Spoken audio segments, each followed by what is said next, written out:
ఇది ఉత్తరాఖండ్ లాంటి hill area ప్రాంతంలో ఉన్నటువంటి వాతావరణం కాబట్టి ఈ ప్రాంతంలో మరీ ముఖ్యంగా ఎక్కడ కూడా మీకు ఒక ధామ్ నుంచి ఇంకో ధామ్కి డైరెక్ట్ కనెక్టివిటీ లేదు.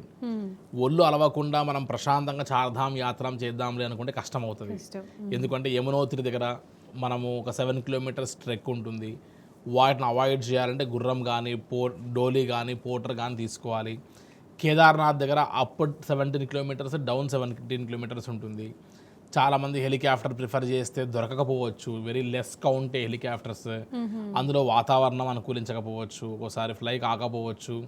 సో అదర్ ప్రత్యామ్నాయ సోర్సెస్ అయినటువంటి గుర్రము, డోలీ, ఇలా పిట్టు, వీటి మీద కూడా మనం బేస్ అవ్వాల్సి వస్తుంది. సో అవన్నిటికీ ఓపిక కావాలి. ఓపిక లేకుండా జస్ట్ చూడాలంటే కోరిక మాత్రమే ఉంటే సరిపోదు. ఓపిక ఉన్న వాళ్ళు 70+ అయినా ఉన్నవారు వెళ్ళచ్చు. ఓపిక లేని వారు 20-30 ఇయర్స్ మధ్యలో ఉన్నా సరే వెళ్ళినా కూడా కష్టమే.